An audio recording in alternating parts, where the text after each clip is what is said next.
Denver Broncos Mob, no commercials, no bullshit. We're going to get into this quickly as myself and Colby are pressed for time. We got some talking points we want to talk about leading into this year's draft, NFL draft 2021. One of the biggest things is George Payton saying that John Elway is a big part of this process. Don't we have sports talk radio fans that want to come and delusionally say that there is no John Elway? He doesn't exist. It's all George Payton. What's your take? So on that take is you feel good fans, you guys are wrong again. Like usual, we're proven right once again with our takes. We're not sitting here providing bullshit. If you go back and watch the No Shortcuts trailer, there's John Elway just sitting in the room right in there when they're doing their big draft board. Okay? So, all you people saying that John Elway, oh, you guys are wrong, you guys don't know what they're talking about, you guys aren't Bronco fans. Well, we're proven right once again. So, John Elway is a big part of this. He's the Howie Roseman of the Baltimore Ravens now. So, you don't know what you're talking about. You're just a talking head in the dark. So John Elway, he said in his press conference, George Payton, that John Elway is a big part of this. So we're proven right once again, like usual. Yeah, I said a long time ago that this when Pat Bowlen brought John Elway in and then Pat Bowlen's exit, I said this is going to go one of two ways. I said it's going to be it's either going to be just like the Oakland Raiders of the 90s, or even to this day, all of what would you call it? Al Davis's meddlings. Their own fans are like, "Oh, Al Davis, how dare you? He's the, he's our guy from way back when. How dare you?" To the other fans that pointed out, it's the same thing. And we can talk about John Elway's legacy. What you're citing anyway, just for the record, you're citing what George Payton himself said. George Payton said John Elway is going to be a big part of this draft process. Okay, that's at least more honesty than you get from STR, who just do everything they can to avoid any criticism of John Elway in any of this. So that's what we're talking about. That I think that too. That and I'm going to keep saying this, that this whole no shortcuts. If they draft a quarterback, that's the biggest shortcut of them all. And it just shows they're liars, and that this team needs ownership, and we need to move past this. If John Elway drafts a quarterback, what do you think the legacy of John Elway will end up being? But by the time he leaves, what will John Elway's legacy be as a GM, owner, offensive coordinator, head coach? All these titles that he wanted to be, like Al Davis, I think that he's. Yep.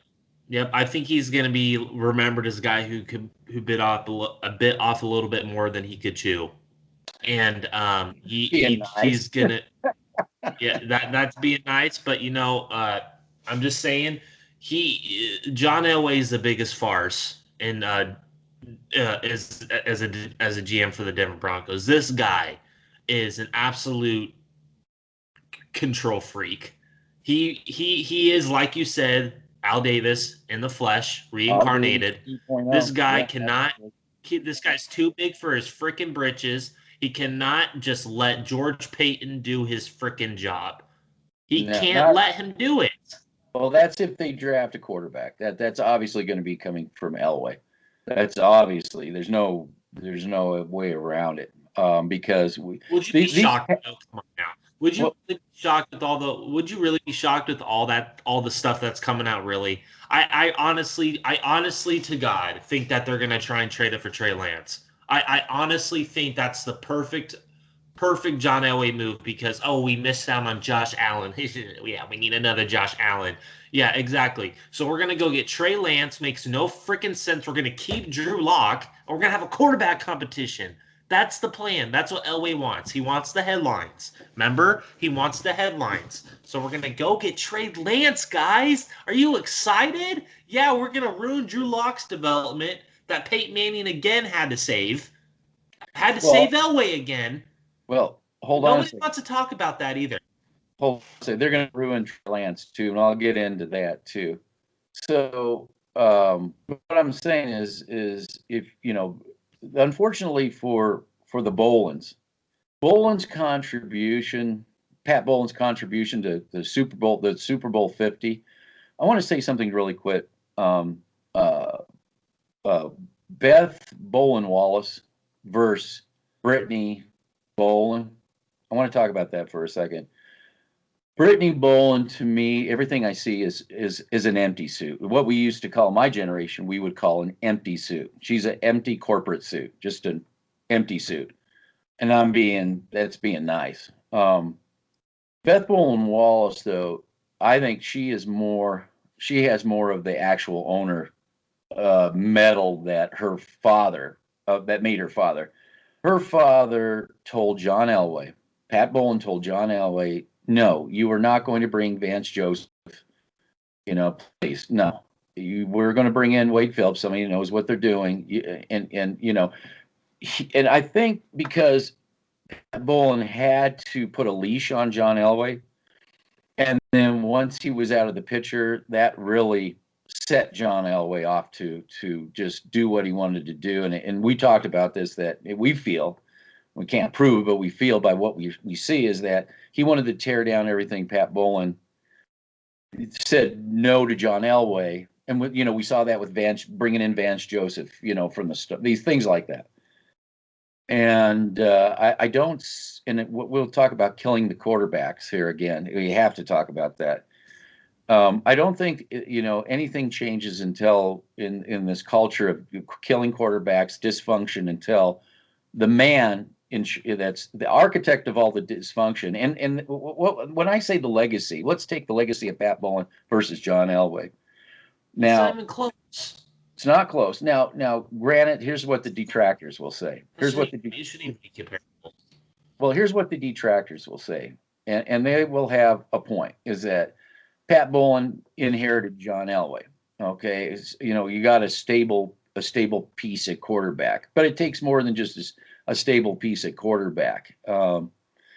And that's what they're trying to hinge everything on. When the whole organization is a dysfunctional mess, it doesn't matter what you have as a quarterback. Bolin brought stability beyond the quarterback. That's exactly where I was going to go. You're right. You're right.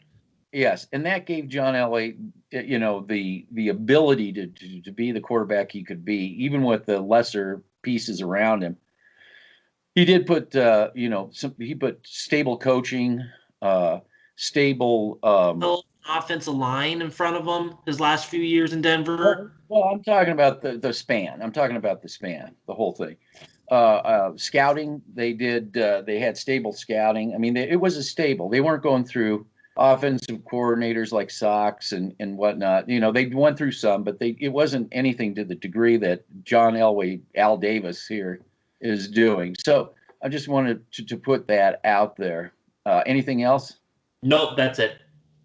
Okay, I'm probably going to come back to some of this. I got a 6-year contract on Locke, and Locke going into his third year, and with only a year and about a third under his belt, with coaches' jobs on the line next season, so says SDR, it would not do these coaches any good to get rid of Drew Locke. Now, this is what I want to talk about, too. I honestly don't think that Shermer has two brain cells to rub together. I really don't. The last thing here, this is how I see this going down. If they get a quarterback, this is how I see the whole thing. How this thing is going to run out. These coaches should know that their jobs are on the hot seat. Especially Shermer. What you're going to see is if they draft, we'll just say Trey Lance. We'll just throw that out there. Trey Lance. Okay, it's Trey Lance. I'll be honest with you. I still think Deshaun Watson is, with Elway lurking around. You never know. You never know what this guy's gonna do pull, you know. Good point. So there's Good always point. that little wild card out there of, again, more instability. Yep. Yep. But so let's just say Trey Lance, okay? So they get Trey Lance, and this is what's going to happen. Sports talk radio is going, and this is all going to come from Dev Valley. It's George Payton's guy. It's George Payton's guy, and we're going to stick to him. George Payton's guy. That's lie number one, because these are the people that said Drew Lock, and they said the same thing. So if you want to keep believing their lies, it seems like that's what people like doing. They like being lied to all the time. They really do. And when somebody's constantly telling them the opposite of these lies, you're hated. So, but so you hate Drew Lock, which is not even true. I just want to address that. How the hell do I hate Drew Lock? I've never once hated Drew Lock. I'm one of his biggest supporters. Well, I'm the one that said stick by and develop the guy correctly, like the Bills did with Allen, like the Chiefs did with Mahomes, like the Ravens did with Lamar Jackson. I'm the one that's been sticking up for Lock. Okay? So don't call me a hater if you don't know what the fuck I'm talking about. Well, for God's sakes, please. Are we still in fucking elementary school here? This is the only channel that's supported and Drew Lock happens to be the guy developing him. Everybody wants to get rid of it. Everybody wants so we get the clueless, the people that wander in from sports talk radio that are is their heads so far up their ass. So I want to get back to the point here. So what happens is they draft Trey Lance. Now, sooner or later, and again, he's a work in progress. So, STR is not going to be happy with the results at the end of the season. They're going to say, well, it's time we get somebody besides Shermer. So again, we're going to get into this whole cycle again. Shermer's going to eventually go. I'm sure they're going to probably try to get rid of STR because they're the GM after all. They're gonna get rid of Fangio. This new quarterback's now in this having to learn a new system, and the new coaches come in and the team again is floundering because it will, and that's what that's what dysfunction does. And then the new coaching staff and everybody's going to say, well, we didn't draft this quarterback. I mean, come on. And then as time goes on, it's going to be, we got to get another quarterback. We got to get another quarterback. We got to get, so all the lies are going to be said when they draft Lance, like they were for Locke, that we're behind this guy 100%. Didn't they say the same thing about Paxton Lynch? Yeah. They did the same thing with Lynch. Anything about Cecil Lammy, and he's had to eat a lot of crow, was his high pick and his hardcore analysis of Paxton Lynch. I mean, come on, it didn't. Your highlight reel analysis. Congrats, buddy. Yeah, exactly. So, no, things are not going to change until ownership changes. Maybe once George Payton has the albatross of Elway off of around his neck, and he can actually start functioning as a real GM without being a puppet master or being a puppet from the puppet master, things will change. Go ahead. So this correlates to everything you've been saying, and this is a great point that we're talking about because I thank you for bringing this up. He said literally in the pre-draft press conference that you can win without a great quarterback. You need to have a solid offense and defensive line. So you can clearly see where the talking points are and where George Payton, how he wants to build this team. He's being honest with it. So Elway's telling him one thing and he wants to do another. And who were the first people that said that he's a puppet master? We were. You were. Okay? Elway's the puppet master. Elway's the puppet master. Yes, absolutely. Okay? This is common sense here. I mean, he said this in the press conference. This correlates into the quarterback thing. I honestly believe they'll get Trey Lance from everything that is happening because Fields is going to go to the 49ers. I don't believe the Mac Jones hype. I think that's just hype for them to get Fields. I think Fields is going to go to the Niners. But I think Lance and Jones are going to be the ones to fall in this draft. Yeah, I feel that Fields will be perceived as almost equal footing with Lawrence. Yes. So that leaves Yes. all the rest. And why are you even bothering at that point? Because you invested, you got a guy that's already has NFL experience. He's moved up as his experience has moved up. He's definitely he's a notch up above all those guys anyway. It just, Absolutely. and you could use that pick, you could draft, to 9 to draft Sean back. Slade. Or Slater, I would be ecstatic with something like that too. But again, Yeah. Yes. this is we're talking stability versus instability. Drafting a Yes. quarterback for this organization is just more instability. And as I said, then we're going to go through coaches, and then it's going to be back to, I didn't draft this guy. Okay, we got to get rid of this guy, and it's a never-ending cycle. It's not just the local media; it's the national media does it too. Like you said a few videos ago, it's a national phenomenon. I think that is a really good but point. It's fed locally here. It starts centrally, and then it ripples out. Yeah. Yes. Oh, that's what I want. Okay, let's talk about this. Drafting quarterbacks into a stable versus unstable. So we talked about unstable, which is the Denver Broncos. Okay. You know who would be there's stable organizations that would do good drafting a quarterback, and that's one, the Steelers, and another would be New England, for instance. They're stable organizations. Uh, if I'm not mistaken, Belichick was loading up on players, and he's also loads up on his. They have a whole system in place, and they have scouts that base their decisions off of their history around that system. So for them, for a quarterback going into that system, it's great because you're not gonna be dealing with the kind of clown show that's going on here. They're not going to uproot coaches, not going to uproot.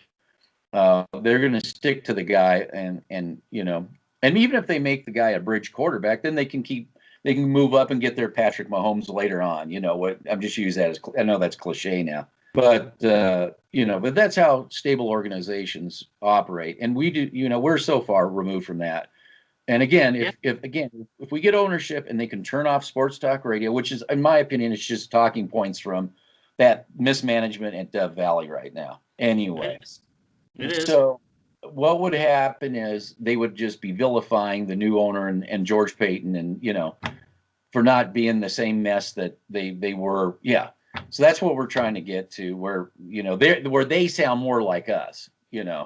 They're the haters and all this other stuff. So that's the road that we need to go at. Anything on that? Nope. You nailed it on the head. Okay.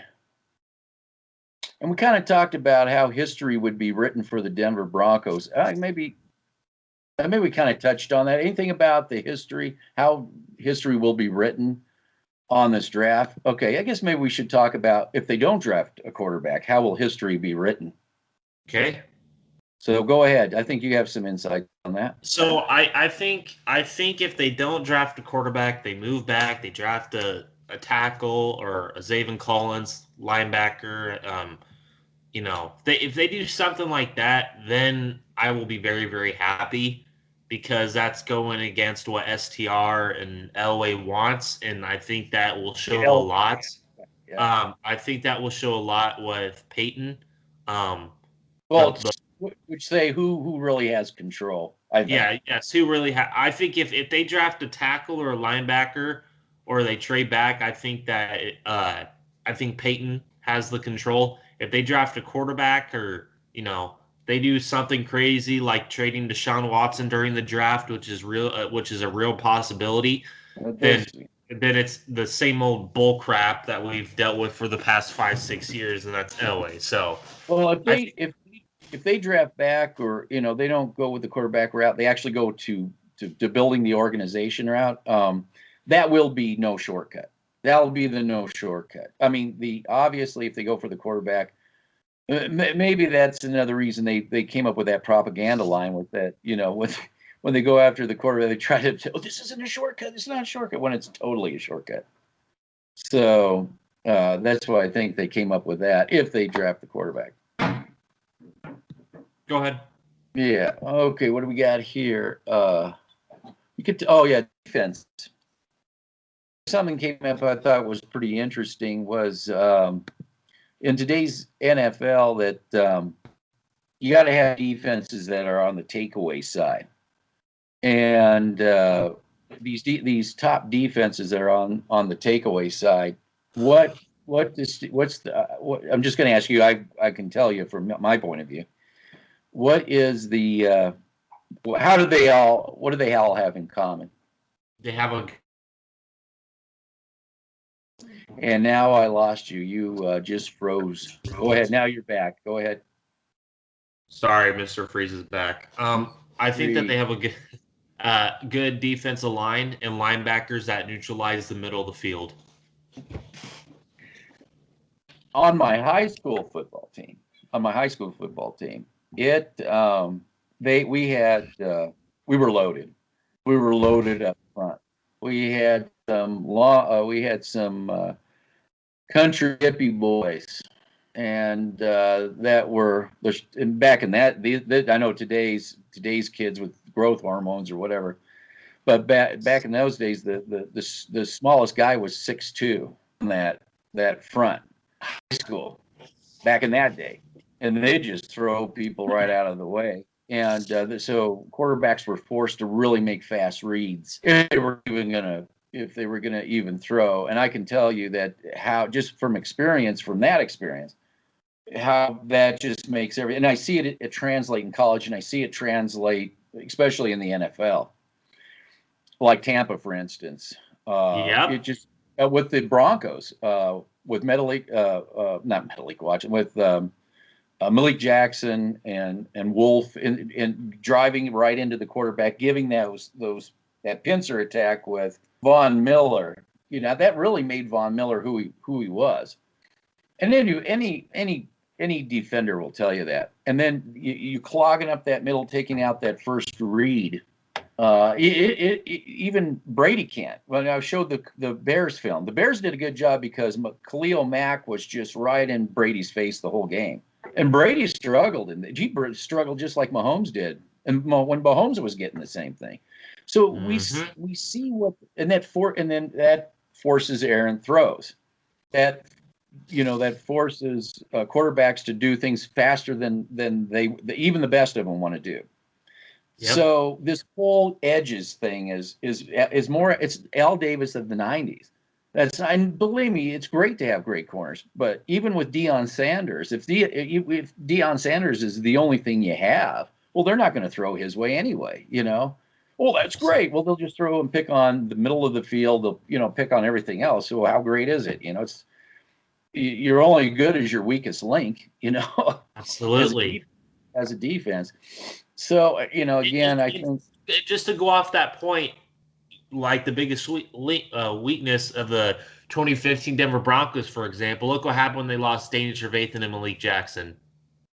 I knew it was going to happen. It started to fall off. It wasn't the same after that, and everybody was blaming Von Miller.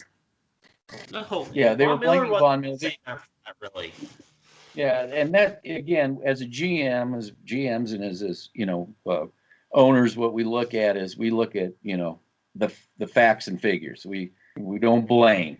We put blame not where a fan would put it, I guess what we'd say. But yeah, that was a part of what we were talking about before. That was a part of Elway breaking down that because Wade Phillips came in and he wanted certain things done a certain way, and that's exactly. No, he didn't go to the road. John Elway wouldn't spend. He would put more money in. What was that offense? No. Well, he was cheap. Yeah, but a yes man. It was another yes man because Pat Bowlen put Wade Phillips in. Wade Phillips told John how he wanted this defense to be built, players he wanted, the construction of it all. And all those players he wouldn't sign, and he got rid of John Elway. He wouldn't give Wade Phillips his word, man.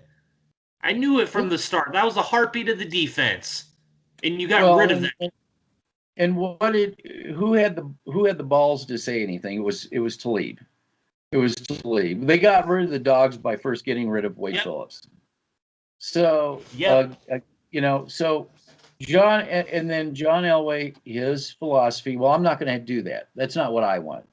I'm going to do what I want to do. Yeah. Not what works. I'm just going to do what I want.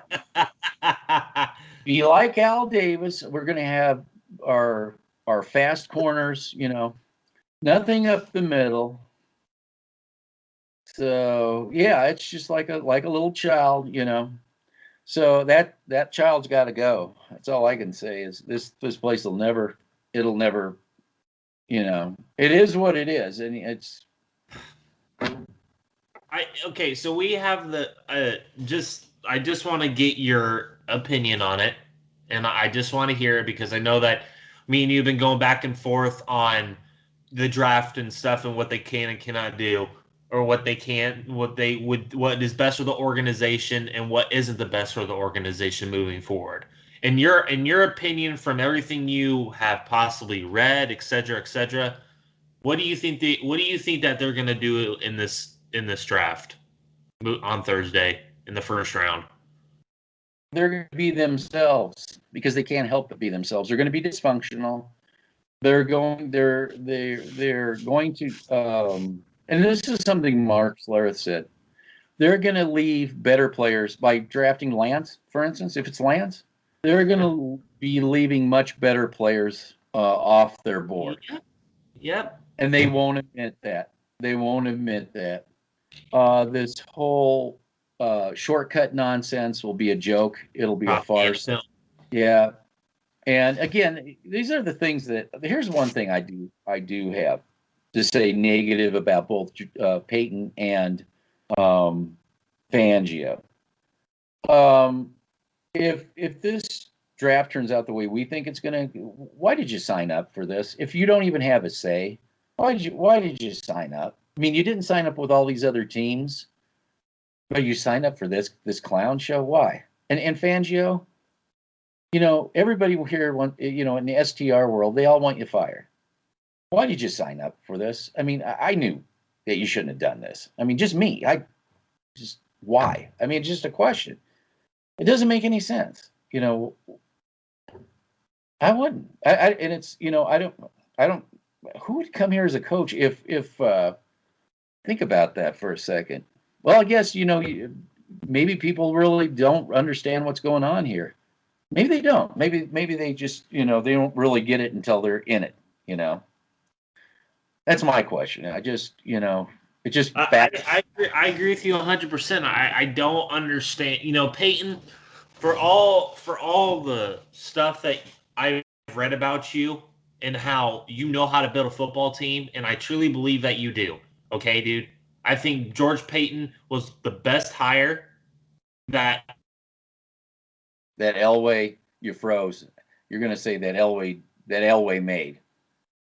Because it's going to be a long-term contract, and it is hopefully John Elway will be gone by that time. Second, Adam Peters.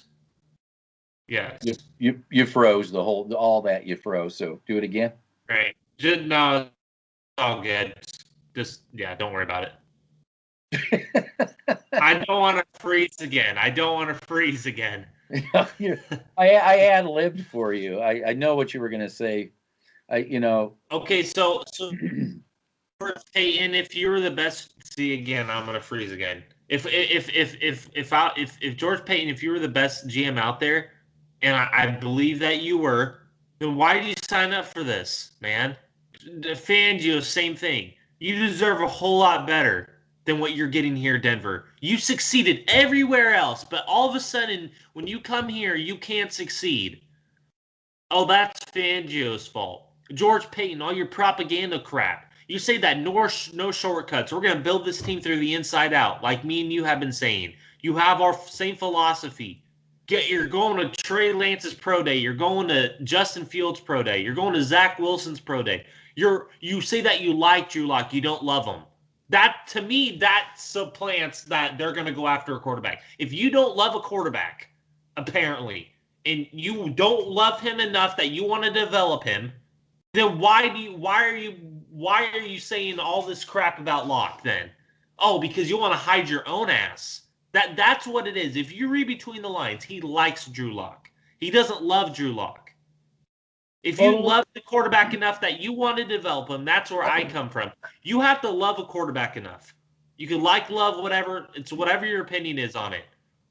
But history will repeat itself that they're going to go after another quarterback, and it's going to be Trey Lance. I believe that's the one that they want. well, here's the thing. They're going to relent. They gave Locke a 6-year contract. Okay, so the idea was that okay, we're going to develop this guy, but reality says they only gave him a year and a third, if even that much, of actual playing time on that on that 6-year contract. So I did a video and I said this quarterback did, and I lobbied not to draft. But what I wanted to do, this is what I wanted to do. We're back to square one for me. I wanted to keep Case Keenum. Okay, I wanted to keep Case Keenum and make him a bridge quarterback, like the guy who just retired from Alex Smith. Alex Smith, thank you. Yeah, I wanted to make him more like an Alex Smith, where we build the roster, we build the coaching. Maybe even if we need to get new scouts to better hone in on the system, whatever.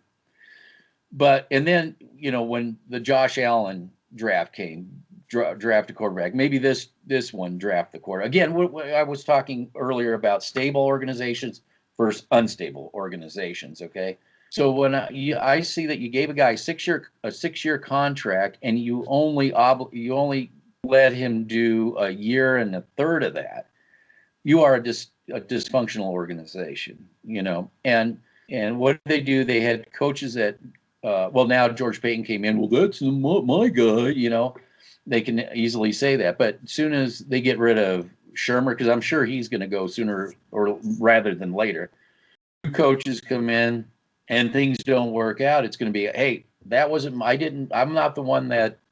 You brought me in, but I didn't draft him. I didn't draft him, and that's what usually happens with unstable organizations. It's a coaching carousel, quarterback carousels. It never ends until do what I did before. Say, okay, you went out and got a guy that proves he could run a system in Minnesota. Why are you giving him Musgrave, and why is Musgrave giving this guy? They just they just don't go together. It's oil and water. Because you're a dysfunctional organization. And that's what I see I just see if you go and get a quarterback, I just see this perpetual dysfunction. So, anyway, it just, like I said, I am just sitting here, okay, just waiting for Elway to walk out the door. Yeah, that's what we have to do eventually. I'm going to have a full analysis on this draft. I'm going to be very critical of this pick because if you pick Trey Lance over a Slater, a Darashar, a Collins, etc., okay,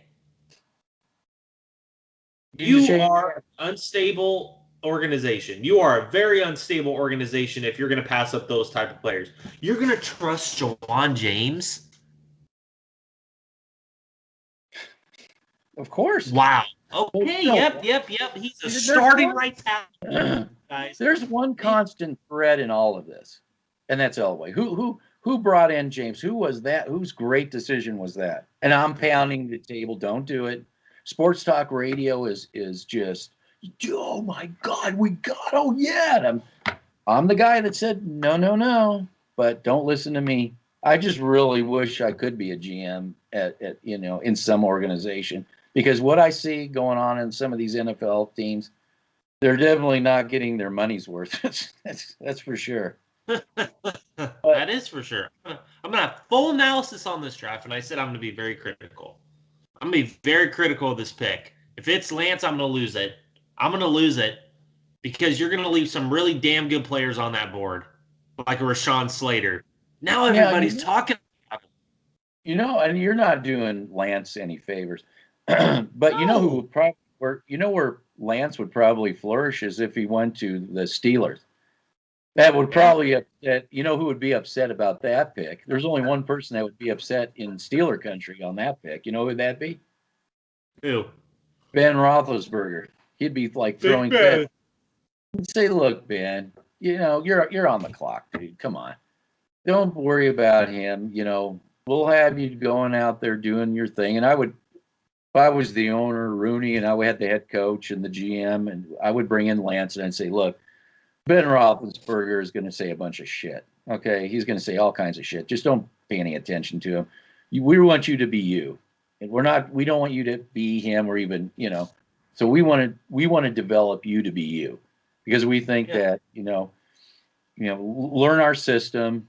We'll build around. And now you got that. This is what they should have done with Manning. This is exactly what they should have done with Manning. Oh wait, we did. We listened to Cecil Lammy, and who did we draft? Who did we draft to be? Yeah. Yep. You let Brock Osweiler go. Well. He could have been a good bridge quarterback. I'm just saying. Wait a second. I have a take on Osweiler. I can't blame Osweiler for taking the money, but that was way too much money for him. Yes, it was. Yeah, and I'll give John Elway credit for that, for not paying that. That was just stupidity. Could you imagine though? You bring him you bring him Melik Watson as your right tackle, Don Stevenson as your left. Man, you could have a great offensive line. Yeah, something though, that if you would have paid the coin for him. Well, here's the two things: paying Paxton Lynch. Paying Osweiler that kind of money probably in looking hindsight probably wouldn't have been bad if you would have if that's what the price of stability would have been, because you could always do what San Francisco did. You could always move up and get somebody. I guess for the price of stability, just start building the infrastructure around Osweiler. But then you got to stick with. They had McCoy though. You got to. So you know what I think? Here's a good. Can I just say something real quick? Hold on a second, because I don't want to lose this thought. This is what it needs to be done. We have to decide what coaching that we're going to have, and stick to that coaching. And then we got to bring in new scouts. This team really does have to be built from the ground up. And stick with that coaching, stick with that scouting, and then start building from the inside out and really get stability back from this organization. Go ahead. All right. I apologize for trying to interrupt you. With the Pat Shermer, Mike McCoy effect, aren't they the same exact thing when you take a step back and actually have some common sense? I think Shermer's worse than Mike McCoy. I honestly believe that because he doesn't have two brain cells. At least Mike McCoy with Peyton Manning, it actually worked, but we also remember that Peyton Manning was the offense coordinator / quarterback on that team when he was here. So nobody likes to bring that up. So I'm just saying it's the same 3 wide receiver set bullcrap. That's all I have to say about that. It's the same old crap. Well, this is for people that don't know. For those of you that haven't gone through our videos, we broke down film. Yeah, people in the bubble. No, for people who haven't seen our videos, we did a lot of film analysis that we showed on Shermer. We showed really poor play design, and we explained, but nobody even, when I went up against Rourke, nobody commented like I was wrong. Nobody. They didn't defend me. They didn't also, because they would have been, matter of fact, the guy that does the quarterback school, he talks about exact what I was talking about all the time. He goes, "Oh, here's pass pro breakdown. This is bad play design." So, and also Shermer wasn't using his running backs in pass pro either. He'd have them like go into areas that hadn't made no sense at all. Just like some of the tight ends, he wouldn't even let him chip. He just would make him run 40 yards while, that defender would just tee off on a quarterback who's by design looking away from him. I mean, right there that's bad, poor play design. You could see that was the way the play was designed. It wasn't the quarterback. It was designed that way. You could clearly see that's what it was. And then Rourke was trying to, defend, you got one, receiver who's double covered. Well, you got to throw that. Well, you got it. The quarterback's got to process whether to throw it away or throw it to the target with those. He's got to. You have to let him do that. So to do that. So what I'm saying is we did break down film that, and the Giants, the fans broke down film too on Shermer, same thing. We were like identically saying the same things.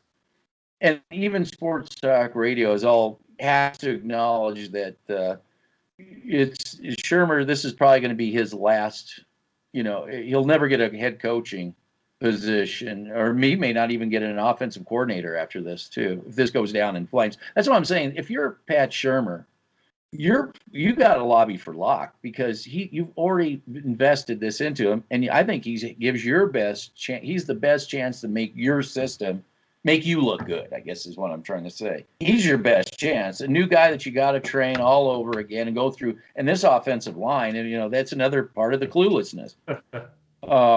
This isn't often. So, it's back to square one. It's just Groundhog's Day at Dove Valley. What can I tell you? Yep. Agreed. Agreed, Mr. Freeze. Agreed. Well, let's see what else I got. Different drive that we covered on my talking points. We were going to have a guest drop through our celebrity trap door, but everybody's working on the weekend, so I guess I'll have to be another day. Yes. I can, if you want him to do an interview on like an interview like this, we can. I can also do an interview in him with person and just send it to you, and you can upload it to the channel if you would like. But yes, I do. Yeah, dude, that works too. That works too. Okay, I just wanted to make sure if that's okay. But just like we have a guy, an outside perspective on Minnesota who knows George Payton very, very well, knows the Vikings very, very well, and we are going to talk about how he sees the Denver Broncos from an outside perspective, and he has a lot to say about that. He's a Viking fan. What does he know? Outside perspective. Well, we're giving them the inside perspective. They don't like that either. No, they hate it. They hate it. I know, but it's just then they can't understand why things don't ever change. They just can't figure it out. No, we're Bronco haters. We hate Drew Lock. We hate him. Like you're an idiot, dude. I'm sorry. That I'm just. You say idiot. Well, I did put the comment, and I have to. If you're a moron, I mean, you're a moron. You have to understand. You have to understand, people. We get comments. We get comments from the Kool-Aid stand. We can only shake. I think it's funny. Well, guess what? I guess that video I made, that's what's interesting. I made a video about the dysfunction, and it was centering around quarterbacks. That was pretty well received. And our membership, our lonely membership has grown, because of it, subscribership. I'm killing your channel, dude. I'm killing your channel. You're killing our channel. So I'm killing your channel. Mr. Freeze is killing the channel. I'm killing this channel, and nobody else is going to kill it. I'm telling you. All right. So that's all I have. That's all I have too. All right. So when this draft happens, I'll post your rants, because we're bracing for impact. Oh, should I say bracing for dysfunction as usual? I think you're gonna get instant analysis of what I think of this pick when I get it. Oh my god! If it's with Slater, I'm gonna be over the moon. I'm gonna tell you what. If it's Slater or Collins, one of the two, I'm gonna be over the moon. It's gonna be glorious. You see that elderly looking Al Davis kind of type back there. And with his little yeah, his sunflower seeds, and he's like, yeah, exactly. It's gonna be Trey Lance. Al Davising it all up. Yeah. So when that happens, rest in peace, Trey Lance. Rest in peace. You're a dead man walking too. Remember, I told this guy, I said, go back and look at my videos at this time about Drew Lock. I said, dude, you're a dead man walking. You're a dead man walking, and you don't even know it. You don't know. They all wanted Lock. They all wanted him. Yeah, they all wanted Lynch. They all wanted Paxton Lynch, baby. Paxton Lynch. Do you understand Paxton Lynch? Yeah. And then now it's like, I never wanted him at all. Yeah. They're going to do the same thing with Lance. Oh, of course they are. This is George Payton's pick. We're dedicating ourselves to. You're gonna hear that. I'm telling you. Okay, you're dedicating him. Do I time you on my stopwatch here? Oh no, we got to get rid of Shermer. It's Shermer. Of course, it was Shermer all along, but okay. Then you get rid of him, and then things don't work, and then it's like, oh no, again, we got to get another quarterback. It's just never gonna end. Not until the sun. We got to go get Mike McCoy back. God, we got to. We got to go get Mike McCoy back. He's the only person out there. We got to go get Jeff Fisher now to be the head coach of the Denver Broncos. We got to get Jeff Fisher. Yeah, that's the speed of sports talk radio. So give me a little background on Trey Lance. What system does this guy? What do you think he would run? Something like the Bill. He runs. So when Carson Wentz came out, this is from what I know and what I've been told. He runs a pro style type offense over at North Dakota State. They really try to run a pro style offense there. Meaning what? Play action, Shanahan.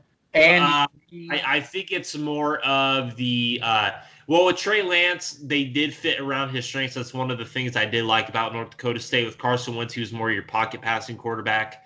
Trey Lance is more of your athletic, Deshaun Watson, poor man's version of Deshaun Watson, where they did like they did do a lot of bootlegs, rollouts, etc., etc. So it wasn't like the Shanahan offense, though. It was not like the Shanahan offense. But it's not a Patriot. This isn't. We're not talking Patriot. No, Mac Jones would be perfect for the Patriots. So, I mean, Mahomes does work out of the pocket a lot, and he can scramble around, but he does work out of the pocket a lot. Do you think Shermer? By the way, we haven't talked about this. They actually did another smart move again, bringing in another offensive tackle, Orlando Brown. The Broncos did? No, the Chiefs. So they actually have a clue. Oh no, not the Broncos. No. They revamped their whole offensive line. Joe Tooney, Max Gura, the center from the Rams. They brought Kyle Long's coming out of retirement. We'll see how that goes. But then you have Orlando Brown as your right tackle. Oh yeah, their offensive line stinks. Better than the Broncos. Well, first of all, their offensive line was really banged up by the time they rolled. Oh yeah, it was. Anyway, so yeah, that's again Kool-Aid. And now what I was going to say. So what I'm getting at is that Shermer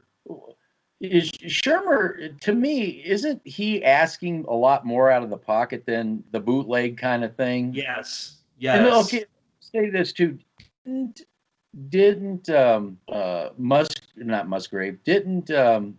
Munchak save Shermer's ass this season? Didn't we show that in film where we showed similar play call from this Tennessee Titans, which was Munchak's as a head coach / offensive coordinator. So the only thing that can save Shermer's ass is Munchak, but I don't know. It's just like two butting heads going together too. It's just dysfunction over there. It is. I can't see how this quarterback in the draft is going to be given any service by this organization. So any more than the last one, then the last. Yeah.